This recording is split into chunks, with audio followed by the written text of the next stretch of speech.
plutôt. Non, là maintenant, plutôt. Nous sommes à la fin de la journée, nous sommes toujours le 11 octobre 2022. Azul Fellaouen, salam alaikum, j'espère que vous allez bien, j'espère que vous vous portez bien. J'ai interrompu une course que j'étais en train d'accomplir pour vous faire parvenir quelques informations importantes sur un épisode et un chapitre très important de l'actualité algérienne. Le 10 octobre 2022, l'envoyé spécial de l'Algérie pour le Sahel, M. Boudjema Delmi, l'un des diplomates les plus chevronnés en Algérie, l'un des poids lourds de la diplomatie algérienne, qui occupe ce poste depuis pratiquement maintenant une année et s'occupe spécialement du dossier du Sahel, notamment du dossier malien, a été reçu hier par le gouvernement malien, notamment par le Premier ministre par l'intérim, le colonel Abdoulaye Maïga, qui est le chef de l'exécutif de la junte malienne. Vous savez que le Mali, depuis 2020, est sous l'égide d'une junte militaire. Des hauts gradés de l'armée malienne ont fait un coup d'État, plusieurs coups d'État, au moins 2 coups d'État entre 2020 et 2021, et qui ont pris le pouvoir et que maintenant ils se sont appropriés toutes les prérogatives du pouvoir à Bamako. Et l'Algérie est très proche de la junte malienne. Au moment où l'Algérie, au moment où la France se fait éjecter petit à petit du jeu malien, la junte malienne affiche un sentiment anti-français absolu. Les colonels maliens plus exactement sont très proches de Moscou. On fait appel au groupe à Moscou, à la diplomatie russe. Ils ont fait appel au groupe Wagner pour essayer de pacifier le territoire malien et de lutter contre les mouvements armés, les mouvements radicaux, notamment les groupes djihadistes. L'Algérie qui a joué un grand rôle d'intermédiaire au Mali et qui a de très bonnes relations avec la junte malienne. L'Algérie qui est en train de remplacer petit à petit la France au Mali. Ça c'est officiel, et la visite de Boudjema Delmi et les rencontres qui ont eu lieu à Bamako confirment cette option. Des négociations ont été menées, mais nous n'avons peut-être pas suffisamment relaté et commenté ce sujet. Le Mali a été au cœur de la réconciliation franco-algérienne, de la réconciliation du régime algérien avec la France officielle, avec l'Élysée. Le Mali est un centre de préoccupation majeur et important pour la France, pour la simple raison que la France n'est plus la bienvenue au nord du Mali notamment.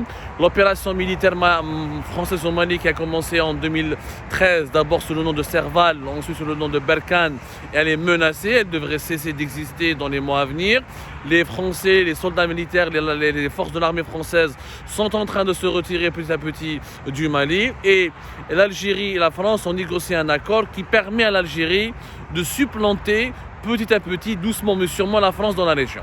L'objectif de la France, comme elle est, a 3 objectifs principaux dans le Sahel. Ce sont les 3 objectifs d'ailleurs qui ont été discutés longuement avec les dirigeants algériens. Le premier objectif, la France veut se retirer du Mali. Ça lui coûte trop cher depuis 2013 cette intervention militaire et qui est totalement inefficace. La France a pacifié les villes, mais elle n'a jamais pu maîtriser l'ensemble des territoires maliens, notamment dans le grand nord du Mali, où les groupes armés islamistes fidèles à Al-Qaïda ou à l'État islamique ou des groupes armés tribaux n'ont jamais pu être neutralisés à 100% en raison de la complexité du désert malien et de la complexité de mener des opérations militaires dans un vaste territoire désertique. En plus, les problèmes sociaux et économiques du nord du Mali ont toujours permis à des groupes armés de prospérer. Tu te débarrasses d'un groupe terroriste et rejoins un autre groupe terroriste. En fait, le terrorisme au nord du Mali n'est pas réellement le terrorisme qu'on a connu en Syrie, ou là ailleurs au Proche-Orient, ou là en Algérie, ou là en Libye.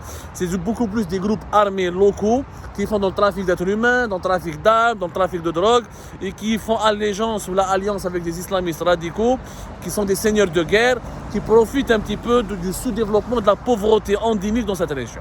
La France a compris qu'elle ne pouvait pas rester longtemps au Mali, comme les États-Unis d'Amérique ont compris, ça ne servait à rien de rester en Afghanistan. Après 10 ans de présence, à un moment donné, les solutions militaires, elle est limitée, elle n'a pas de poids, elle n'a pas d'efficacité, et les problèmes socio-économiques sont tellement gros et sont tellement immenses que maintenir en place des forces militaires qui sont très coûteuses, qui coûtent des budgets colossaux, avec à chaque fois des morts, parce que les morts au Mali retournent un petit peu l'opinion publique française contre leurs propres dirigeants, avec des prises d'otages de ressortissants français et occidentaux. La France a compris qu'elle doit se retirer. pour se retirer maintenant, elle a besoin de protéger ses arrières. La France, elle veut, si le Mali est dans une crise d'insécurité terrible, s'il est foutu, la France veut préserver le Niger. Parce qu'au Niger, au nord du Niger, il y a l'une des plus importantes mines d'uranium au monde. L'uranium qui est essentiel pour la France. À l'époque, en France, il y a une cinquantaine de réacteurs nucléaires. Le groupe Areva, qui est un géant mondial de la production d'énergie nucléaire. L'électricité en France, elle provient essentiellement à plus de 60% de l'énergie nucléaire. L'énergie nucléaire fait partie des clés qui garantissent la sécurité énergétique de la France. Et la France ne peut pas se permettre de se priver de l'uranium. Le Niger ne doit en aucun cas sombrer, comme le Mali, dans la division, dans une crise d'instabilité ou d'insécurité. Et pour la France, la priorité est de sécuriser le Mali. Pour sécuriser ensuite, deuxièmement, son accès permanent et sa domination outrageuse sur les mines d'uranium au nord du Niger. La France veut s'assurer de la stabilité du Tchad. Elle veut conserver ses bases militaires au Tchad et reconstruire le Tchad qui, après la mort d'Idriss Déby en 2021, si je ne me trompe pas, est en train de connaître un processus de réconciliation assez complexe. Et le Tchad est très important pour la France parce qu'il permet ensuite de contrecarrer la présence militaire russe au Centrafrique. La Centrafrique qui est sortie du giron français, qui fait l'objet d'une guerre d'influence terrible entre Moscou et Paris, ne peut être contrecarré ou le développement, le redéploiement militaire russe est bloqué pour le moment par la présence militaire française au Tchad. On a d'autres priorités. Troisième priorité est de laisser derrière elle au Mali un partenaire qui est fiable, qui permet de sécuriser un petit peu le Mali et pour empêcher que les problèmes d'insécurité au Mali se propagent à l'ensemble de la région, jusqu'au nord de la Côte d'Ivoire, jusqu'à la Burkina Faso en ce moment, qui est totalement déstabilisé avec un autre coup d'État récent. En 2022, le Burkina Faso est en train aussi d'avoir le même problème du Mali. Il y a des manifestations anti-françaises très puissantes, très importantes au Burkina Faso. Donc, l'objectif de la France est d'empêcher que le Sahel entier, tous les pays du Sahel, jusqu'à la Côte d'Ivoire, jusqu'au nord du Bénin, ne reproduisent les maux du scénario malien. L'Algérie est le seul pays fiable pour la France et le seul pays qui permet de remplacer la puissance française au nord du Mali. L'Algérie a des intérêts énormes au Mali. D'ailleurs, ce remplacement, ou le remplacement de la France par l'Algérie a déjà été négocié d'ores et déjà, où depuis le début des négociations pour la réconciliation franco-algérienne, le rôle prépondérant de l'Algérie, le rôle que devra jouer l'Algérie dans les prochains mois au Mali, à la lumière du retrait progressif, à la lumière du retrait progressif des forces militaires françaises, a été négocié, déterminé, précisé, commenté, préparé. Boudjema Addin Milbarah, avec les représentants du gouvernement malien, il a assuré aux représentants de la junte malienne que l'Algérie va continuer de les soutenir, qu'elle va s'impliquer financièrement dans la reconstruction du Mali. Ce que beaucoup de gens ne savent pas, notamment en Algérie, beaucoup d'Algériennes et d'Algériens ne savent pas que l'Algérie s'est lancée dans la construction de plusieurs infrastructures importantes au nord du Mali. Un hôpital important sera construit à Kidal. Kidal qui est la ville rebelle du nord, la plus grande ville rebelle du nord du pays, qui est dominée entièrement par les milices Touareg. C'est la ville la plus peuplée par les Touaregs du nord du Mali.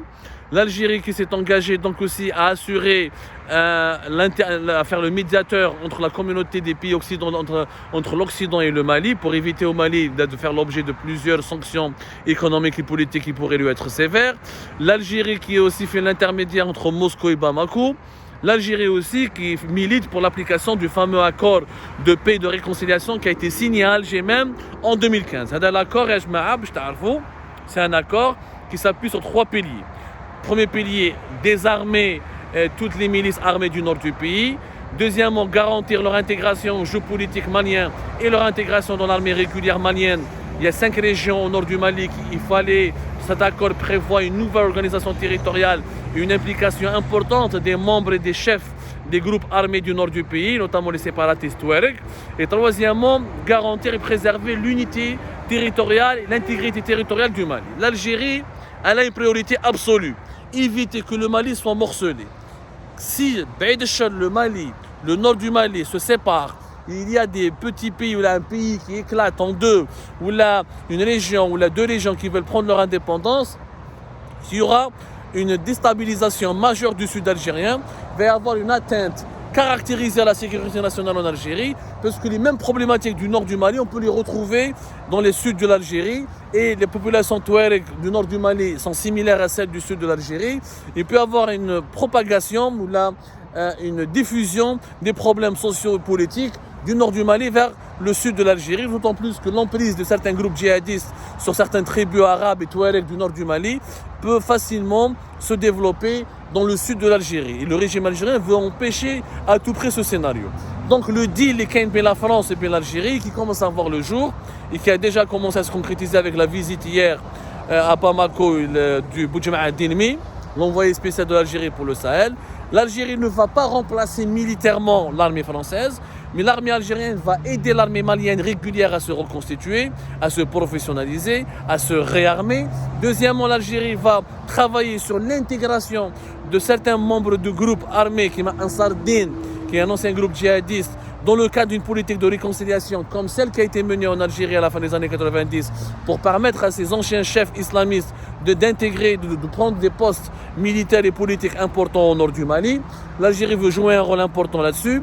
Et l'Algérie s'est engagée aussi à apporter quelques fonds et à mobiliser des fonds, notamment auprès de la communauté des pays musulmans, pour reconstruire des infrastructures publiques au nord du Mali, ce qui permettra d'atténuer les souffrances et la précarité, les souffrances, les souffrances sociologiques, hein, les souffrances économiques, socio-économiques des populations du nord du Mali. Il y a une stratégie algérienne qui a été mise en place. Cette stratégie au début n'alimentait pas un consensus entre Alger et Paris, elle alimentait beaucoup de malentendus, parce qu'au départ la France ne voulait pas que l'Algérie négocie avec certains chefs du groupe islamiste qui m'a Ansar Din ou qui m'a de certains groupes armés radicaux. La France voulait les neutraliser définitivement et les écarter du jeu politique parce qu'elle ne voulait pas elle ne voulait pas que des talibans s'installent au nord du Mali comme ce fut le cas en Afghanistan.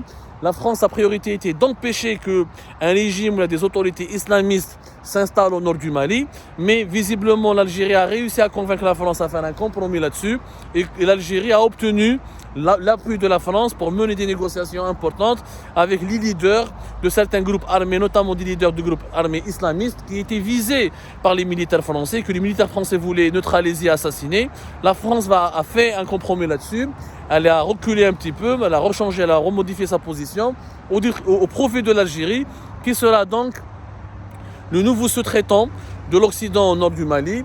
Et l'Algérie, c'est un rôle important. En tout cas, de toute façon, l'Algérie n'avait pas le choix.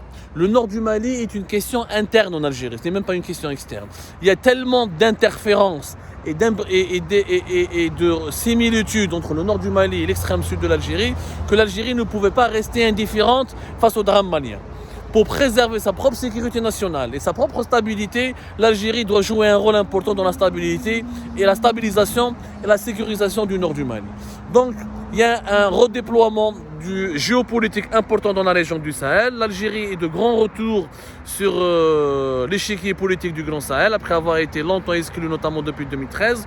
Oui, l'Algérie était d'accord avec l'intervention militaire française, mais elle avait été ensuite exclue et son rôle a été minoré, ce qui a créé beaucoup de tensions entre Alger et Paris. Maintenant, les Français ont tendu l'oreille aux dirigeants algériens et offrent aux dirigeants algériens une carte blanche pour occuper le terrain au nord du Mali.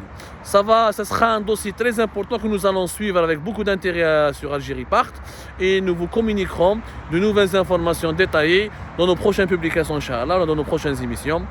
Espérons que la paix sera de retour dans cette partie du continent africain qui nous concerne beaucoup, nous les Algériens et les Algériens. Encore une fois, ce qui se passe au nord du Mali a un impact direct sur le grand sud algérien. Il compromet même son développement. Pendant des années, nous n'avons pas pu attirer des investissements ni des touristes à cause de la menace terroriste élevée qui provenait du nord du Mali.